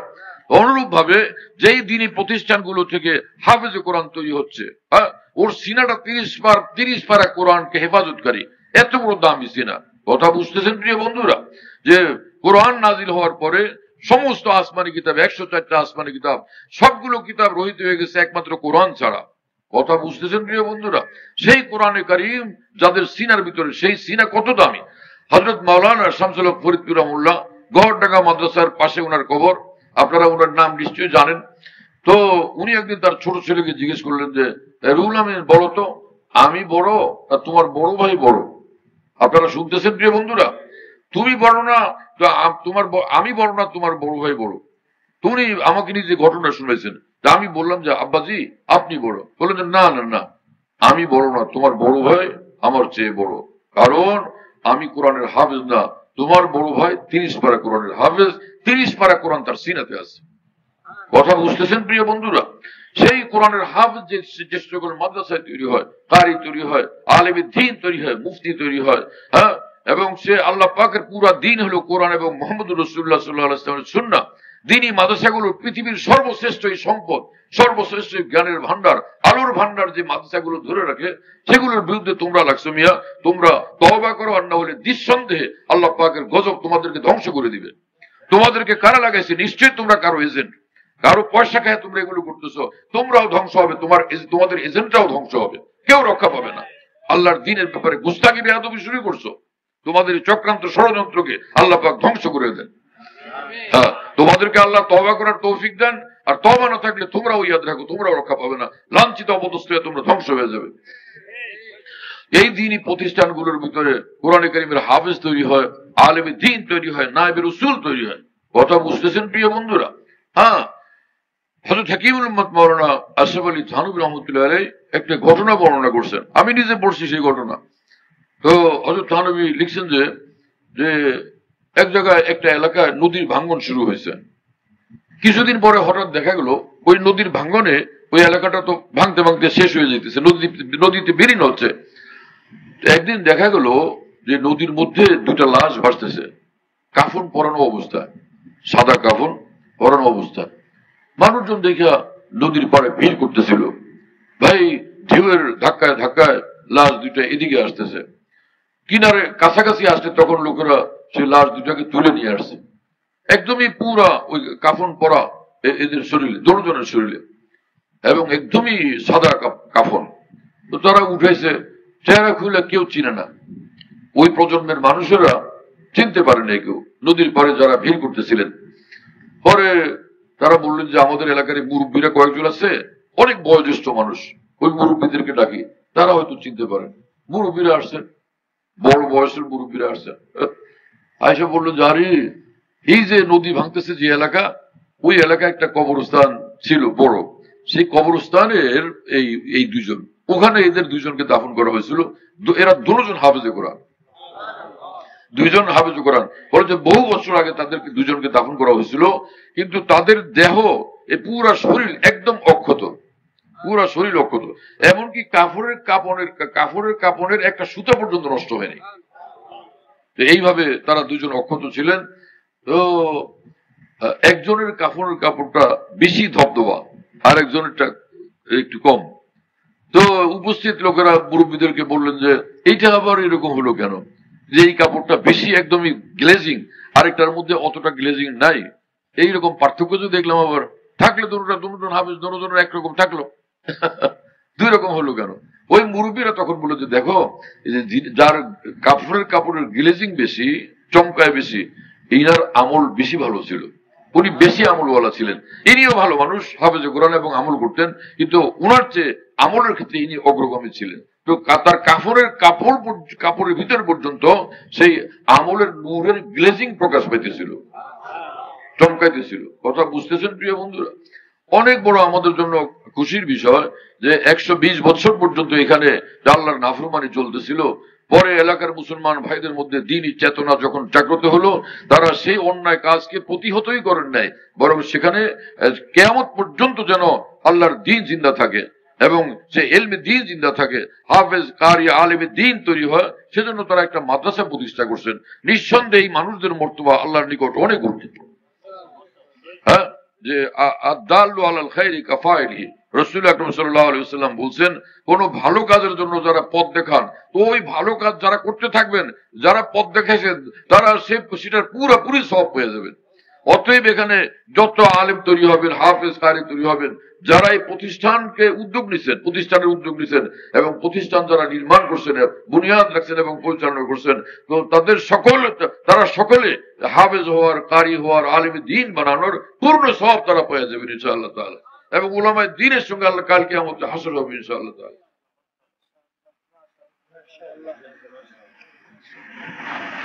আল্লাহ পাক জাল্লা জালালু ওয়া মানওয়ালু আমাদেরকে মাফ করেন। হ্যাঁ ভাই, তো কোন মানুষ কি চায় আমি অসুস্থ হয়েছি অসুস্থ থাকবো, আমি দুর্বল হয়ে গেছি আমি দুর্বল থাকবো, আমাশা এটার কোনো চিকিৎসা করবো না, হ্যাঁ এটা নিয়েই মরবো, ব্লাড ডিসেন্ট্রি রক্ত আমাশা থাক, এটা রক্ত আমাশা, আমি আমার কাজ করবো, এইভাবে করতে থাকবো, আমি সুস্থ হইতে চাই না, এরকম কোন মানুষ পাওয়া যাবে? ক্যান্সার হয়ে গেছে তো থাক, ক্যান্সার মরার সময় আসলে মরিয়ে যাবে, এরকম করে মানুষে না? চিকিৎসা করায়, চোখে অন্ধকার লাগে, ঘোলা ঘোলা দেখা যায়, এই লোক মনে করে যে এই চোখ নিয়েই থাকবো না, কোনো সুস্থ হওয়ার জন্য ডাক্তারের কাছে যায়। আমাদের ইমানের ক্ষেত্রে যারা আমরা দুর্বল এবং কমজোর, তাহলে শরীর যদি অসুস্থ হয় সেটা নিয়ে আমরা থাকতে রাজি না, সুস্থ হইতে চাই। আমাদের ইমানি জিন্দিগির ক্ষেত্রে, ইসলামী জিন্দিগির ক্ষেত্রে আমরা যারা দুর্বল এবং কমজোর, আমরা কি এইটা নিয়েই থাকবো, নাকি আমরা আগে বাড়তে চাই? কি খেয়াল আমাদের? আল্লাহ আমাদের সকলকে কবুল করেন। রাসূলুল্লাহ সাল্লাল্লাহু আলাইহি ওয়াসাল্লাম বলেছেন, কুল্লু বানি আদম খাত্তা ওয়া খায়রুল খাত্তাঈন আত-তাওয়াবুন। আদম সন্তান তোমরা সকলেই অনেক গুনাহগার, কিন্তু গুনাহগারদের মধ্যে যারা বারবার আল্লাহর নিকট তওবা করতে থাকে তারা ভালো মানুষ, তারা জান্নাতি মানুষ। খায়রুত তাওয়াবিন, কুল্লু বানি আদম খাত্তা ওয়া খায়রুল খাত্তাঈন আত-তাওয়াবুন। গুনাহগারদের মধ্যে উত্তম মানুষ তারা, ভালো মানুষ তারা, যারা বারবার তওবা করতে থাকে, ক্ষমা চাইতে থাকে, তারা হলো ভালো মানুষ। ভালো মানুষ হওয়ার মানে হলো এরা সব জাহান্নামে যাবে। এর কি অর্থ হলো? যে বারবার ভুল হলে বারবার যারা তওবা করতে থাকবে, নিঃসন্দেহে তারা সকলে জান্নাতে যাবে। এই হাদিসের সুস্পষ্ট আরেক হাদিসে বর্ণনা আছে قال رسول الله صلى الله عليه وسلم طوبى لمن وجد في صحيفته استغفارا كثيرا রাসূলুল্লাহ সাল্লাল্লাহু আলাইহি ওয়াসাল্লাম বলেন যে যার আমলনামার মধ্যে অনেক বেশি ইস্তিগফার জমা হবে তার জন্য জান্নাতের সুসংবাদ। তুবা, হ্যাঁ, তুবার করতে হলো তার জন্য জান্নাতের সুসংবাদ, আরে করতে হলে জান্নাতের এক নাম। কথা বুঝতেছেন প্রিয় বন্ধুরা? তাহলে আমরা বেশি বেশি ইস্তিগফার করতে থাকি, 5 ওয়াক্ত নামাজ আদায় করি, হালাল খাই, গুনাহ থেকে বাঁচি, ভুল ত্রুটি হলে তওবা করি, মাফ চাই, আর কোন মানুষের উপর জুলুম না করি, অত্যাচার না করি। হ্যাঁ, রাসূল আকরাম সাল্লাল্লাহু তাআলা আলাইহি ওয়াসাল্লাম বলেন মান আকালা তাইয়িবান ওয়া আমিলা ফি সুন্নাতিন ওয়া আমিনান নাস বাওয়াইকাহু দাখালাল জান্নাহ। যে ব্যক্তি হালাল খায় এবং শরীয়ত মোতাবেক চলে, এখানে সুন্নাহ মানে শরীয়ত, এবং শরীয়ত মোতাবেক সে চলে, আর শরীয়ত মোতাবেক চলার অর্থ হলো সে ফরজ ওয়াজিব আদায় করে আর গুনার কাছ থেকে বিরত থাকে, গুনাহ হয়ে গেলে সে আল্লাহর নিকট তওবা করে মাফ চায়। এই হলো এই শরীয়ত মোতাবেক চলার অর্থ। পরিষ্কার বিষয় এটা, কথা বুঝতেছেন প্রিয় বন্ধুরা? এবং মানুষ, সব মানুষ তার জুলুম অত্যাচার থেকে নিরাপদ, তাহলে এই মানুষ নিঃসন্দেহে জান্নাতে প্রবেশ করবে, নিঃসন্দেহে জান্নাতে প্রবেশ করবে। এত সহজ জান্নাতে যাওয়া, যে হালাল খাওয়া আর আল্লাহর হুকুম যেটা ফরজ ওয়াজিব সুন্নতে মুআক্কাদা সেটাকে পালন করা এবং কোন মানুষের উপর জুলুম না করা, এই 3টা কাজ যে ব্যক্তি করবে নিঃসন্দেহে সে জান্নাতে প্রবেশ করবে। আল্লাহ 3 আমল করার জন্য আমাদেরকে তৌফিক দেন, সমস্ত মুসলমানদেরকে তৌফিক দান করেন। তো কোরআনে কারীমে মহান রব্বুল আলামিন বলেন যে ইন্না নাহনু নাযালনা যিকরা ওয়া ইন্না লাহু লাহাফিজুন, যে এই কোরআন আমি নাযিল করছি। এই কোরআন বলতে আল কোরআন ইসমুন লিল নাজমি ওয়াল মানা জামিআন। হ্যাঁ, তো কি অর্থ হলো এই কোরআন আমি নাযিল করছি, এর শব্দগুলো মানে এই শব্দ, কোরআনের শব্দগুলো এটা আমি হেফাজত করব এবং এর মর্ম আমি হেফাজত করব কিয়ামত পর্যন্ত। তা কোরআনের মর্ম কি? কোরআনের অর্থ উলামায়ে দ্বীন বয়ান করেন। যেমন কোরআনের যে মর্ম, একটা হলো ফিকহ এবং শরীয়তের আহকামে জাহিরা, একটা আহকামে বাতিনা। কথা বুঝতেছেন ভাইরা? তো কোরআনের হেফাজত করার জন্য মহান রব্বুল আলামিন দায়িত্ব নিয়েছেন। এজন্য কিয়ামত পর্যন্ত এই কোরআন এবং এই দ্বীন মাহফুজ থাকবে। তা আল্লাহ পাক নিজে কি আসবেন কোরআন শরীফ ছাপানোর জন্য?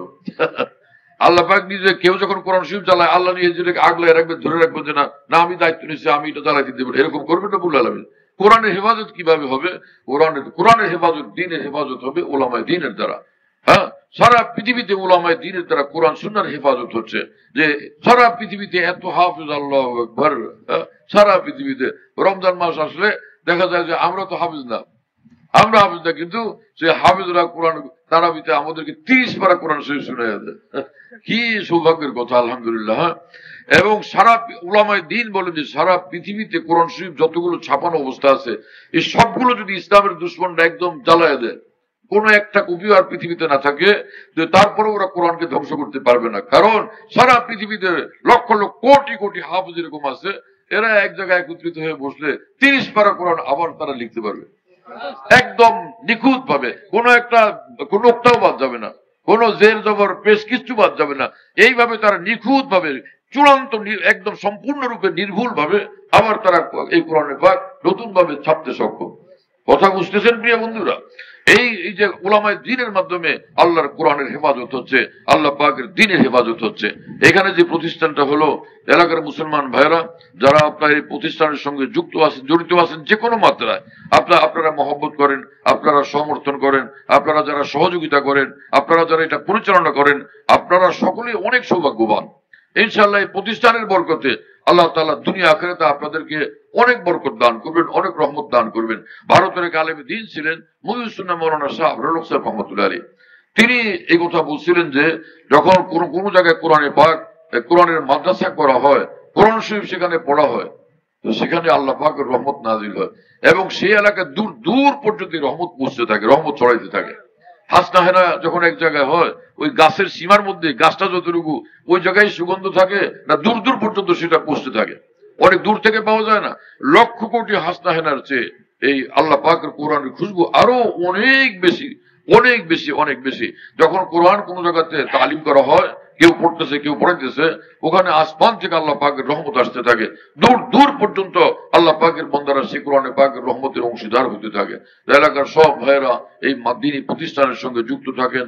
ওনারা আমার ঢাকায় গেছিলেন আমার কাছে কয়েকবারই, তো ওনাদের কথাবার্তা শুনলাম, আমার ভীষণ ভালো লাগছে।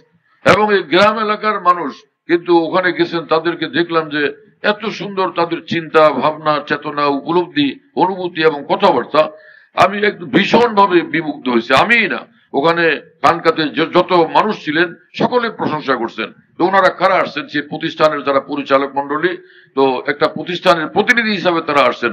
তাদের প্রতিনিধিত্ব অত্যন্ত আকর্ষণীয় এবং হৃদয়গ্রাহী ছিল, সকলকে বিমুগ্ধ করছে সেটা। তা আমি আশা করি এই যারা এই সকল মুরব্বিয়ানে ক্রাম আছেন এখানে প্রতিষ্ঠান পরিচালনার ক্ষেত্রে, আল্লাহর রহমতে তাদের দ্বারা প্রতিষ্ঠানের আরো উন্নতি অগ্রগতি হবে। এবং তাদের বড় বেকুলতা দেখলাম যে একজন ভালো আলেমী দ্বীন যদি এই প্রতিষ্ঠানের প্রিন্সিপাল হন, তাহলে আমাদের জন্য বড় খুশির বিষয় হয়। পরে আলহামদুলিল্লাহ মাওলানা মুফতি বেলাল সাহেব, মুফতি বেলাল সাহেব তিনি শহরে ছিলেন, কিন্তু শহর থেকে এই প্রতিষ্ঠানে ওনারা চাইলে পরে আসলেন, দেখলেন এবং দেখে উনি খুশি হলেন যে না, আমি এখানে পড়ে থাকবো। ওনারা এই মুফতি সাহেবকে পায়া অনেক খুশি হয়েছেন আলহামদুলিল্লাহ। এবং ভালো আলেম মুফতি বেলাল সাহেব। মাওলানা মুস্তাক ভাই, তোমাদের এলাকার তো কেসা ভালো আলেম রয়েছে, ভালো আলেম, ইস্তেদাদ ভালো, আল্লাহ পাকের রহমতে। আশা করি এই প্রতিষ্ঠানের এখন সার্বিক উন্নতি অগ্রগতি হইতেই থাকবে ইনশাআল্লাহ তাআলা। আল্লাহ পাক কবুল করেন। এবং ইনশাআল্লাহ আমিও মাঝে মাঝে আসবো ইনশাআল্লাহ তাআলা। এবং ওই যে সভাপতি সাহেব যে উনি ঢাকা যখন গেলেন, তা আমি বললাম যে ভাই, ওখানে গেলে তো বরিশাল ইত্যাদি আশপাশ থেকে খবর পাইলে দোস্ত আমার বন্ধু বান্ধবরা যারা মহব্বত করেন তারাও তো আইসে পড়বেন, আর আপনি প্রোগ্রাম করতেছেন রাত্রিবেলা, পরে কি হবে? সে মেহমানদারি কি উপায়? তো উনি বললেন যে ইনশাআল্লাহ কেউ না খাওয়া যাবে না। হাসতে হাসতে বললেন ইনশাআল্লাহ কেউ না খাওয়া যাবে না। কথা দারুণ সুন্দর বলেন। আল্লাহ তাআলা ওনাদের ইজ্জত সম্মান আরো বাড়ায় দেন, হ্যাঁ, ওনাদের মর্তবা আরো বাড়ায় দেন, আরো বেশি সুন্দরভাবে কাজ করার তৌফিক দেন এবং হায়াতে আল্লাহ বরকত দান করেন। বাস ওয়া আখিরু দাওয়ানা আলহামদুলিল্লাহি রাব্বিল আলামিন ওয়া সাল্লাল্লাহু আলা নবিয়্যিল কারীম। অনেক ভাইরা দূর দূরান্ত থেকে আসছেন বায়াত হওয়ার জন্য। হ্যাঁ বলো। অনেক ভাইরা দূর দূরান্ত থেকে আসছেন বায়াত হওয়ার জন্য, অনেক আগ্রহ পেশ করছেন অনেক সাথী ভাইরা। আমরা যারা বায়াত হওয়ার নিয়ত করছি আমরা সামনের দিকে আগে আসবো ইনশাআল্লাহ। দোয়ার পরে আমরা সামনের দিকে আগে আসবো। আর স্থানীয় ওলামায়ে কেরাম যিনারা আছেন, বিভিন্ন মসজিদের ইমাম ও খতিব সাহেবগণ, এই এলাকাতে মাদ্রাসা পার্শ্ববর্তী মসজিদে প্রত্যেক ইংরেজি মাসের তৃতীয় শুক্রবারে হযরতজির পরামর্শে ইসলাহি মজলিসের ব্যবস্থা হবে ইনশাআল্লাহ। হযরতজি যদি আমাদের কাছে অনুমতি দেন। হ্যাঁ ঠিক আছে। সময় কি? সময় বলে দাও। প্রত্যেক ইংরেজি মাসের তৃতীয় শুক্রবার, সময় আসরের পর থেকে নিয়ে ইশার পর পর্যন্ত, এশা পর্যন্ত দাও। জি,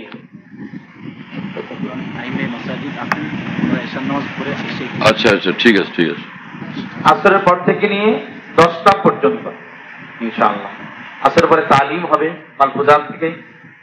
আমরা সবাই ইনশাআল্লাহ আসরের পরপরই আসার জন্য চেষ্টা করবেন ইনশাআল্লাহ।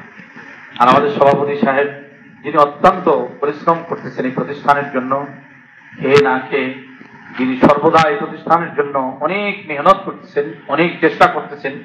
আমরা দোয়া করবো, হযরতজির কাছে আমরা দোয়া চাইবো আল্লাহ তাআলা যাতে ওনার নেক হায়াতের মধ্যে অনেক বারাকাত দান করে। আমাদের সভাপতি সাহেব এখন আপনাদেরকে দাওয়াত দিবেন, একটু আমরা চলো সংক্ষেপ করবো। আসসালামু আলাইকুম। আল্লাহ তৌফিক দান করছেন আর একবার আপনাদের সঙ্গে কথা বলার জন্য। আলহামদুলিল্লাহ। কথা বলবো এইটাই, আপনারা 6-7টা জেলার থেকে আমাদের এখানে যে মেহমান আসছেন, আপনারা হইলেন মেহমান, আর আমরা এই দেশি মানুষ, আমরা যারা আছি আমরা হইলাম মেহমান। অতএব আমি এই এলাকার মানুষকে অনুরোধ করে বলবো, আপনারা কেউ যাবেন না, আপনারা থাকবেন। আমরা এই বিদেশি মেহমানদেরকে মেহমানদারি করার পর আমাদের এই এলাকার লোক আমরা যারা আছি, আমরা ইনশাল্লাহ সবাই মিলে যা থাকবে আমরা সবাই কাজ করতে নেব। আপনারা যারা 6 জেলার থেকে আসেন, আপনারা আমার এই পিছনের রুমটা, পাশে উত্তর পাশের রুমটা আপনারা নিয়ে নেবেন। আর হযরতওয়ালা তার যে মেহমান নিয়ে আসছেন, উনি আমার অফিস ঘরে ওনার মেহমান নিয়ে উনি যাবেন। আপনি আমার কথায় কেউ কষ্ট পাবেন না, যেহেতু আপনারা এমন লোক আমার এখানে আল্লাহ আনছে, এই শুকরিয়া এই এলাকার মানুষ আমরা জিন্দিগিতে করে দিতে পারবো না। অতএব আপনাদেরকে আমরা কষ্ট দিয়েছি, মাঝে মাঝে এরকম কষ্ট দেওয়ার চেষ্টা করবো। হুজুরকে হুজুর আমাদের আর একটা কথা বলতে চাই, আমি 9 সাল থেকে মাহফিল শুরু করছি, আজকের এই 25 সাল, এই 25 সালের জানুয়ারি মাসেও মাহফিল গেছে। আমি আপনাদের সম্মুখে হুজুরের কাছে এই এলাকার মানুষের পক্ষ থেকে অনুরোধ করব, 26 সালের জানুয়ারি মাসে হুজুরের অনুমতি নিয়ে আল্লাহ যদি ওনাকে বাসায় দিয়ে রাখে, উনি যেদিন ডেট করবে সেই জানুয়ারি মাসে, সেই দিন ওনার থেকে আমরা মাহফিলের ডেট নেব। আপনাদের সবাই অনুরোধ থাকবে, আপনাদের দাওয়াত দেব, আপনারা সবাই ইনশাআল্লাহ আসবেন। কারণ আমরা আগেই আপনাকে বলছি যে আমার এলাকায় বহু আলেম ওলামা আছে, আমাদের অনেক ধৈর্য ধরতে হয়েছে, অনেক কিছু কষ্ট স্বীকার করতে হয়েছে। ইনশাল্লাহ আমাদের এই 2টা ইউনিয়ন আপনারা যেখানে বসছেন, এই ইউনিয়নটা হলো বামরাজ ইউনিয়ন, আর এই ঘরটার পূর্ব পাশের জমিগুলো হলো শিকারপুর ইউনিয়ন। 2টা ইউনিয়নের মাঝে এইটা। অর্থাৎ এই 2 ইউনিয়নের মুসলমান যারা আছে, যারা আগে প্রথম মেলার ভক্ত ছিল, তারাও এখন 5 টাকা জাকাত দিতে হইলে মাদ্রাসায় এসে দিয়ে দেয় এবং ছাত্রদেরকে খাওয়ায়। প্রতিটি মানুষই এইটার বিরুদ্ধে আপনাদের কাছে, হযরতওয়ালার কাছে আমার দোয়া একটাই থাকবে, আল্লাহ যেন এটাকে আমার পর্যন্ত কবুল করেন। আপনারা বিদেশি মেহমান যারা আছেন, আপনারা এই রুমে আর ওই রুমে যাবেন, আমার দেশি লোকগুলো আপনারা মাঠে থাকবেন, আমরা যা থাকবে আপনাদেরকে না খাওয়াই আমরা দিব না। তাদের বিদেশি মেহমানদেরকে মেহমানদারি আগে করি, তারপরে আমরা করি। ইনশাআল্লাহ সবাই রাজি দিয়েছেন তো? ইনশাআল্লাহ। আসসালামু আলাইকুম ওয়া রাহমাতুল্লাহ। দোয়া করি না। আল্লাহু আকবার। ভাই কেউ ছবি তুলবে না ভাই, মোবাইল নিচে নামা।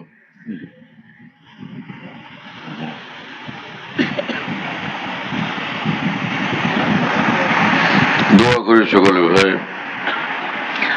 আলহামদুলিল্লাহ রাব্বিল আলামিন, ওয়াসসালাতু ওয়াসসালামু আলা সাইয়্যিদিল মুরসালিন ওয়া আলা আলিহি ওয়া আসহাবিহি আজমাইন। اللهم صل على سيدنا ومولانا محمد وعلى آل سيدنا ومولانا محمد وبارك وسلم. اللهم صل على سيدنا محمد صلاة تنجينا بها من جميع الأهوال والآفات، وتغزيلنا بها جميع الحاجات، وتطهرنا بها من جميع السيئات، وترفعنا بها عندك على الدرجات، وتبلغنا بها أقصى الغايات من جميع الخيرات في الحياة وبعد الممات، إنك على كل شيء قدير. اللهم اغفر لنا وارحمنا، اللهم عافنا واعف عنا، اللهم كن لنا واجعلنا لك، اللهم كل خير لكل مسلم ومسلمة. ربنا ظلمنا أنفسنا وإن لم تغفر لنا وترحمنا لنكونن من الخاسرين. اللهم ربنا آتنا في الدنيا حسنة وفي الآخرة حسنة وقنا عذاب النار. اللهم آت نفوسنا تقواها وزكها أنت خير من زكاها، أنت وليها ومولاها. اللهم اجعلنا هداة مهتدين غير ضالين ولا مضلين، يا من لا تضره الذنوب ولا تنقصه المغفرة. هب لنا ما لا ينقصك واغفر لنا ما لا يضرك.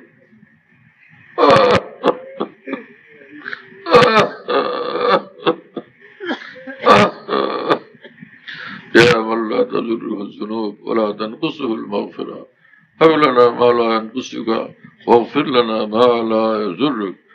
يا من لا تضره الذنوب ولا تنقصه المغفرة، هب لنا ما لا ينقصك واغفر لنا ما لا يضرك. إلهي عبدك العاصي أتاك مقرا بالذنوب،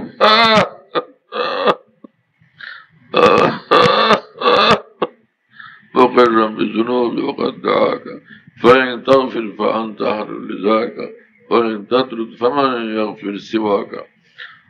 رب اغفر وارحم وأنت خير الراحمين. اللهم طهر قلوبنا من غيرك ونور قلوبنا بنور معرفتك أبدا. اللهم اهدنا الصراط المستقيم، صراط الذين أنعمت عليهم غير المغضوب عليهم ولا الضالين. اللهم اغسل خطايانا بماء الثلج والبرد، ونقي قلوبنا من الخطايا كما ينقى الثوب الأبيض من الدنس، وباعد بيننا وبين خطايانا كما بعدت بين المشرق والمغرب. اللهم اجعلنا من التوابين واجعلنا من المتطهرين واجعلنا من الذين لا خوف عليهم ولا هم يحزنون আল্লাহ আমাদের সকলকে মাফ করেন আল্লাহ সমস্ত মুসলমানকে মাফ করে দেন আল্লাহ আমাদের আপনজন প্রিয়জন সকলকে মাফ করে দেন সব গুনাহ মাফ করে দেন ছোট গুনাহ বড় গুনাহ জানা গুনাহ অজানা গুনাহ সব গুনাহ মাফ করে দেন সমস্ত গুনাহ থেকে আমাদেরকে পাক ও সাফ করে দেন আমাদের অন্তরকে কলুষ কালিমা থেকে মুক্ত পবিত্র করে দেন অন্তরকে নূর দ্বারা পরিপূর্ণ করে দেন আমাদের শিরায় শিরায় নূর দান করেন অনুভূতি উপলব্ধিতে নূর দান করেন চিন্তা চেতনায় নূর দান করেন আমাদের দিন রাত 24 ঘন্টা আমাদেরকে নূর দান করেন আপাত মস্তক আমাদেরকে নূরই নূর বানায় দেন নূরওয়ালা আমল নূরওয়ালা জিন্দগি আমাদেরকে নসিব করেন আপনার মহব্বত মারিফত আমাদেরকে দান করেন আপনার জন্য বেচাইন বেকরার এক দিল আমাদেরকে নসিব করেন আপনার মহব্বতের ব্যাকুলতা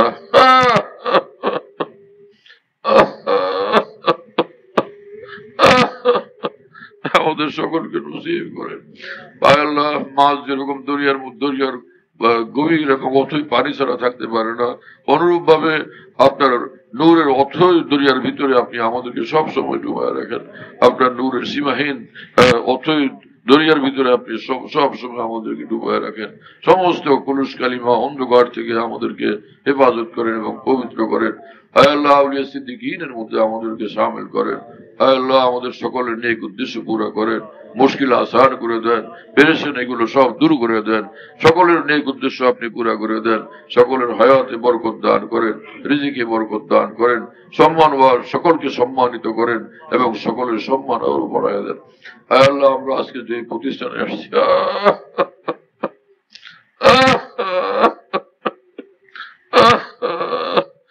আল্লাহ 120 বছর পর্যন্ত নাফরমানি আর নাফরমানির এই ধারার মধ্যে তুফানের মধ্যে আপনার কিছু বান্দারা হিম্মত করে এখানে তিনি প্রতিষ্ঠান কায়েম করছেন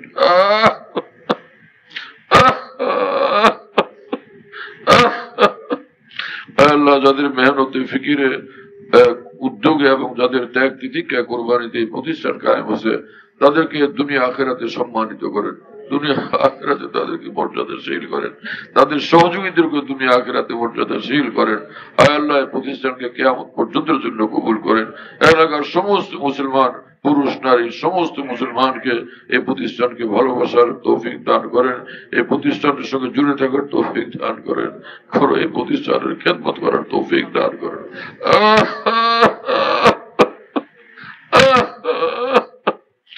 আল্লাহ এই মাদ্রাসা থেকে বড় বড় আলেম দ্বীন আপনি পয়দা করেন হাফিজ কুরআন কারি আলেম দ্বীন আউলিয়া کرام এই প্রতিষ্ঠান থেকে পয়দা করেন ইলমে জাহির দান করেন ইলমে বাতিন দান করেন আপনার মহব্বত মারিফতের তালিম তরবিয়ত এখানে নসিব করেন আল্লাহ মুহতামিম যিনি আসছেন তাকে সুন্দরভাবে প্রতিষ্ঠান পরিচালনা করার মতো ইলম দান করেন আমল দান করেন ফিকির দান করেন বুঝ দান করেন সেরকম মেহনত কুরবানি করার তৌফিক দেন এবং কমিটিতে যারা আছেন এই প্রতিষ্ঠান পরিচালনায় তাদের সকলকে কবুল করেন তাদের হায়াতে বরকত দান করেন আরো অসংখ্য বান্দাদেরকে প্রতিষ্ঠানের খেদমতের জন্য কবুল করেন যিনি সভাপতি আছেন আল্লাহ সেক্রেটারি আছেন তাদের এবং সহসভাপতি সকলের হায়াতে বরকত দান করেন আল্লাহ সকলকে আপনি কবুল করেন সকলের সম্মান মর্যাদা আরো বাড়ায় দেন আল্লাহ এলাকায় যত মানুষ দুনিয়ার থেকে চলে গেছেন কবরস্থানে শুয়ে আছেন সকলকে মাগফিরাত দান করেন সকলকে জান্নাত নসিব করেন আল্লাহ আমাদের বাংলাদেশের উপরে সীমাহীন রহমত বরকত নূর নাযিল করেন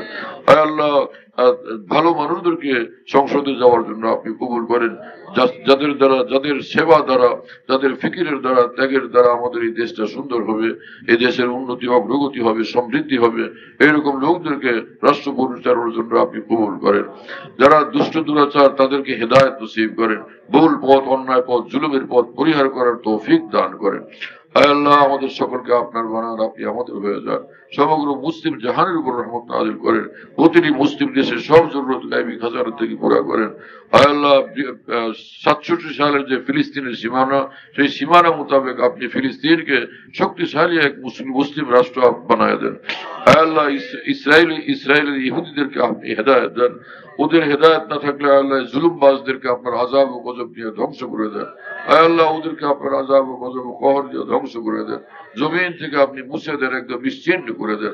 ওদের সাহায্যকারীদের সাহায্যের সমস্ত রাস্তাঘাট আপনি বন্ধ করে দেন। দুনিয়ার যেখানে মুসলিম মুসলমান আছে, মুসলিম মুসলমানদেরকে আপনি সাহায্য করেন।